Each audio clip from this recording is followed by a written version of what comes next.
and welcome. Today I am going to deliver a lecture on transpiration, its importance and factors affecting rate of transpiration. First of all, let me give you a brief account of transpiration. Transpiration is the process by which the water absorbed by plants through roots is evaporated into the atmosphere through the aerial parts, such as leaves, green shoots, etc., where it is converted from a liquid into a gas through the process of evaporation. Transpiration mainly occurs through small pores known as stomata, which are bordered by guard cells. Plants absorb a large quantity of water from soil by means of roots and root hairs through the process of osmosis, and any dissolved mineral nutrient travel with it through the xylem. However, only a small fraction, that is 1.2% of the absorbed water, is utilized by the plants for their metabolic activities. The remaining 98 to 99% of absorbed water is lost to the atmosphere by transpiration. There are three types of transpiration. Number 1, cuticular transpiration, number 2, lenticular transpiration, and number 3, stomatal transpiration. First of all, let me explain you the cuticular transpiration. The surface of leaves and very often stems are covered by a waxy coating called as cuticle, and the water that evaporates through the cuticle is known as cuticular transpiration, which is about 3 to 10% of the total transpiration. Number 2 is lenticular transpiration. To provide aeration to the inner living tissue at certain places, the cork tissue opens out and forms small slits called lenticels. Transpiration taking place through these lenticels is called lenticular transpiration, which is about 0.1% of total transpiration. Number 3 is stomatal transpiration. Stomata are small openings which are present on lower, upper or both the surfaces of the leaf. Transpiration through stomata is known as stomatal transpiration, which is about 90 to 95% of the total.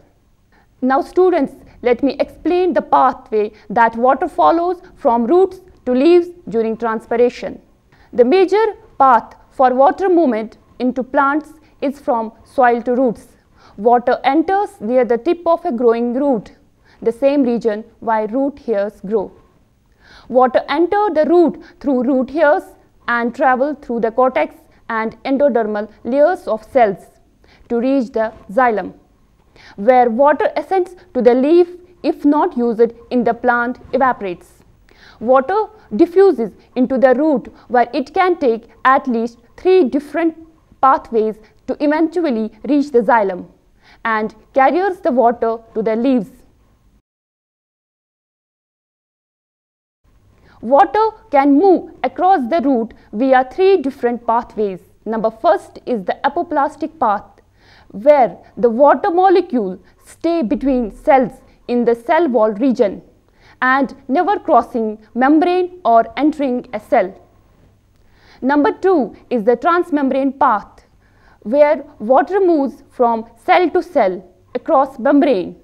It leaves one cell by traversing its membrane and re-entering another cell by crossing its membrane. Number 3 is symplastic path, which take the water molecule from cell to cell using the intercellular connections called the plasmodesmata, which are membrane connections between adjacent cells. Once the water molecule have traversed the cortex, it must now cross the endodermis. The endodermis is a layer of cells with a waxy deposition called as Casparian strips that stops the water movement between cells. At this point, the water is forced to move through the membrane of endodermal cells, creating a sieving effect.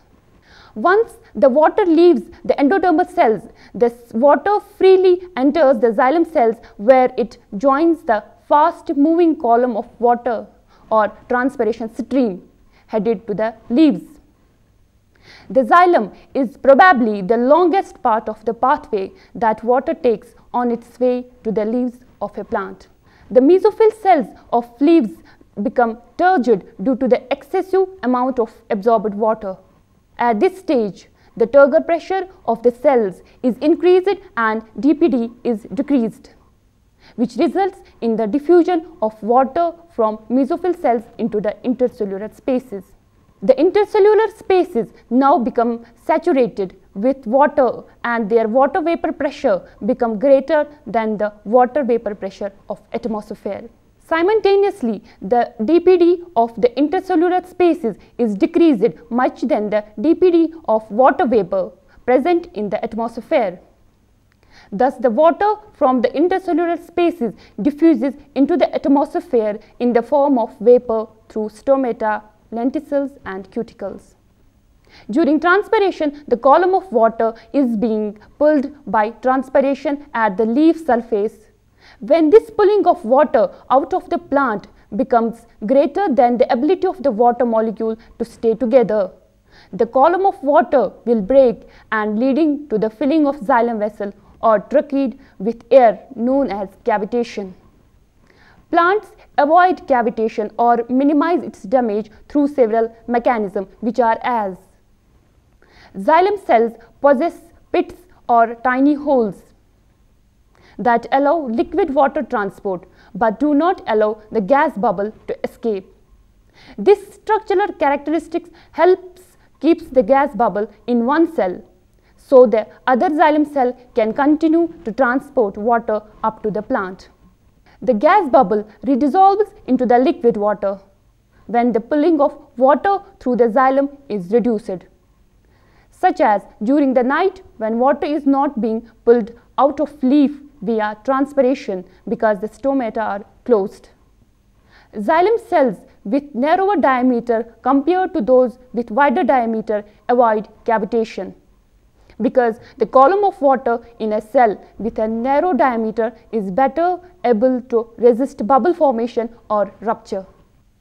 Now, let us discuss the various factors affecting the rate of transpiration.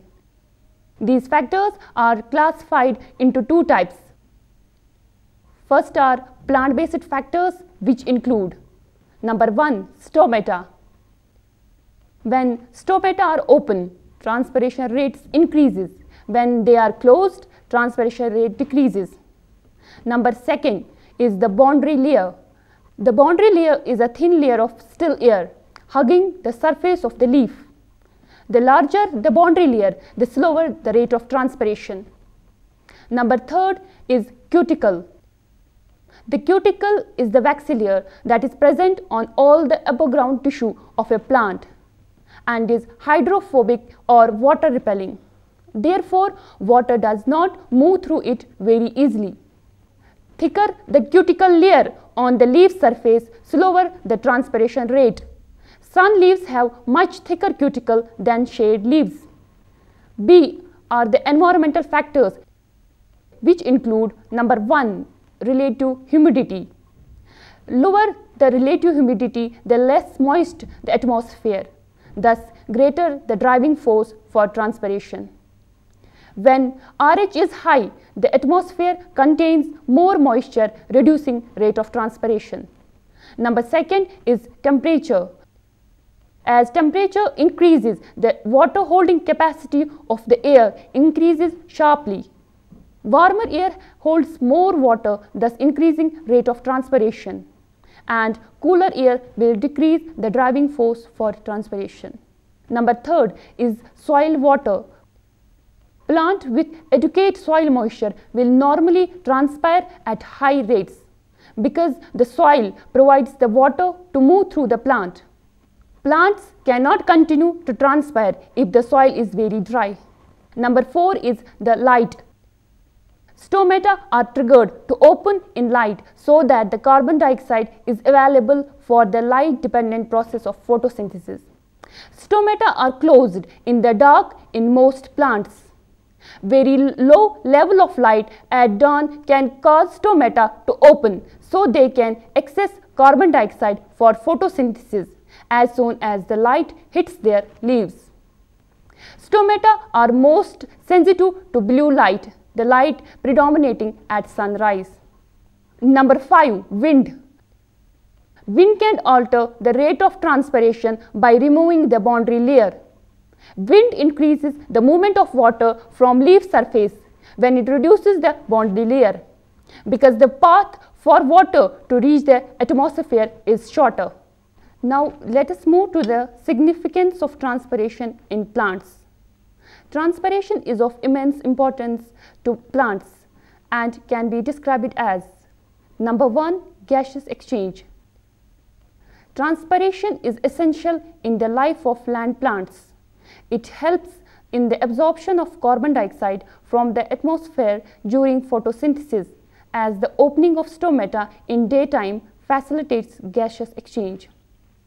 Number 2. Cooling effect.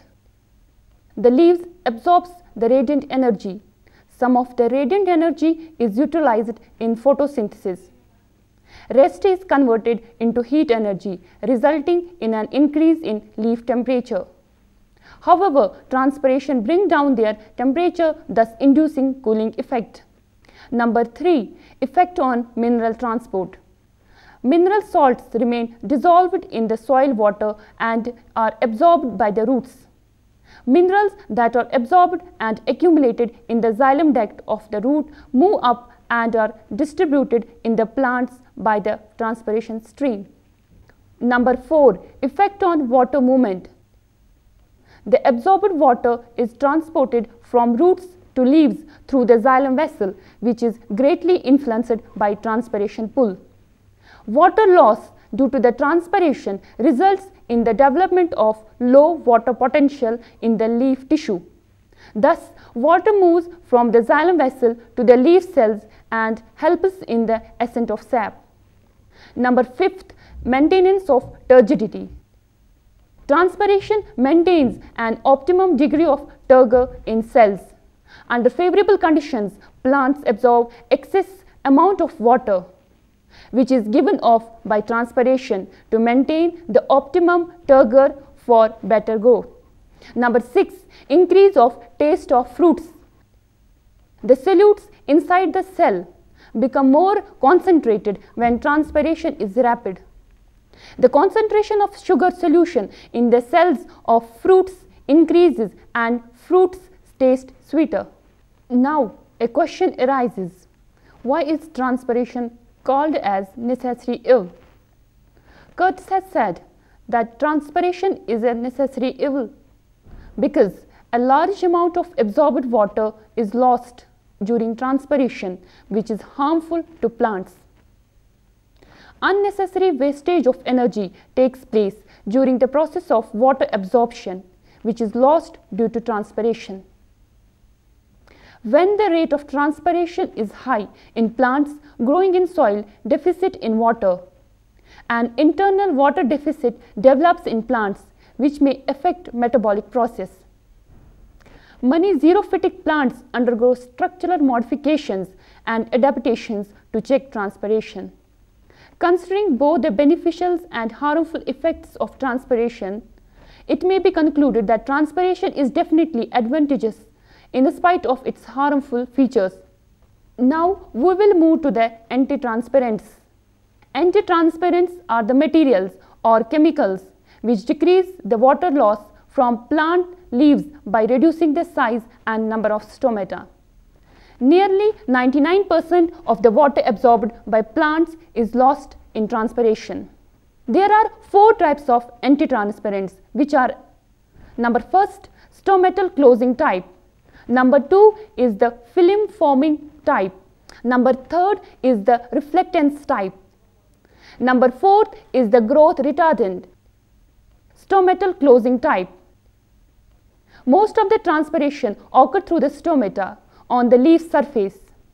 Some fungicides like phenyl mercuric acetate and herbicides like atrazine in low concentration serve as anti-transparents by inducing stomatal closing. Number 2 is the film forming type.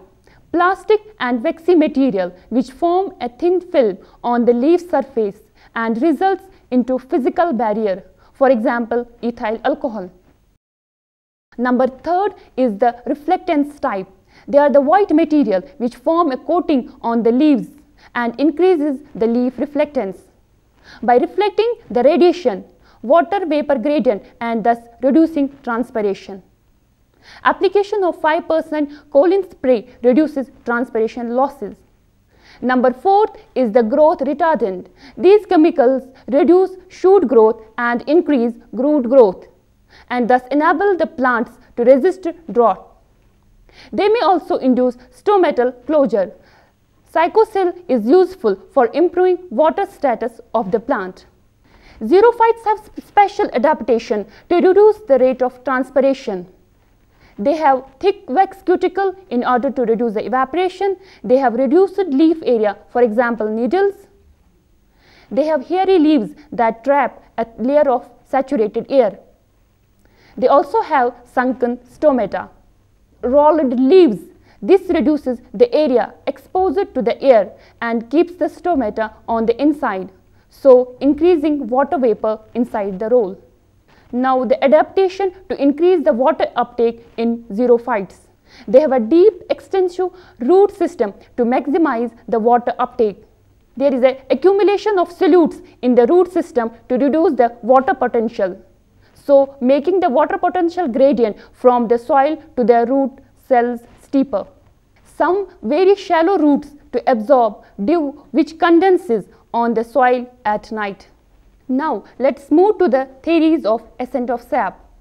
The upward movement of water from the root to the aerial parts of the plant body is called ascent of sap.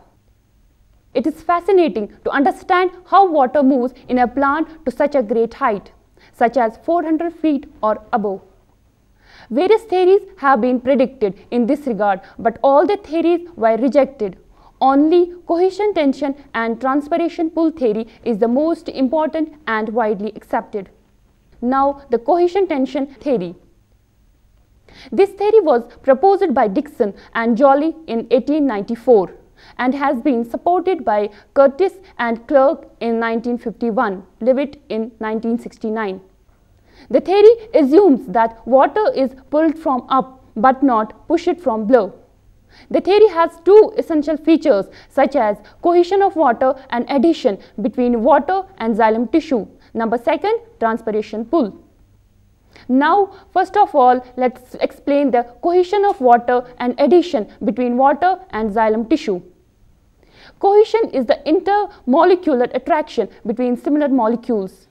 The water molecules remain attracted by the cohesive forces and cannot be easily separated from one another. Further, there is an attraction between water molecules and inner wall of xylem ducts. Then water column cannot be pulled away from the wall of xylem ducts due to the strong adhesive and cohesive properties of water, and the continuity of water column is maintained from roots to leaves. Transpiration in leaves creates tension in the mesophyll cells. Because of this tension, water is literally being pulled up from roots into the leaves, helped by cohesion, the pull between individual water molecules due to hydrogen bonds, and adhesion, the stickiness between water molecules and hydrophilic cell wall of plants. The mechanism or water flow works because of water potential. Water flows from high to low potential, and the rules of simple diffusion. The forces acting against the cohesive forces of water and which try to break up the water column in plants are the weight of the water column itself, the resistance encountered by water in crossing the tissue of the roots, the stem and mesophyll cells of the leaf. Now, number 2 is the transpiration pull. In plants, water is sucked up by the stem from the roots where it evaporates at the leaves.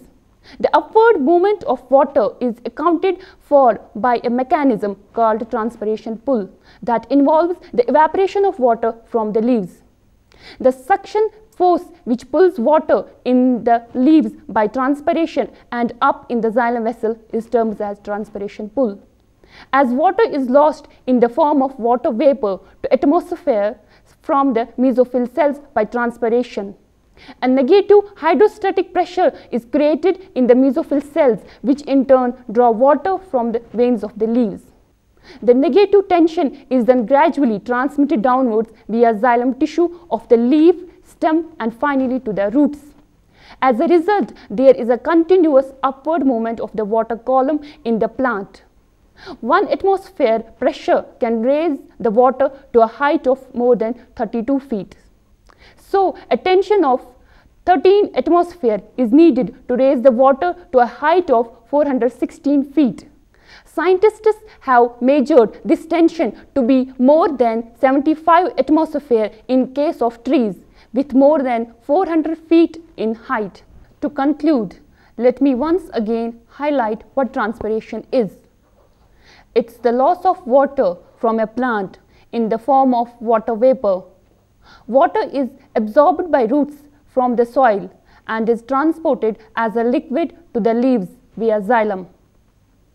In the leaves, small pores allow water to escape as a vapor and carbon dioxide to enter the leaf for photosynthesis. Of all the water absorbed by plants, less than 5% remains in the plant for growth and storage following growth. That's all. Thank you.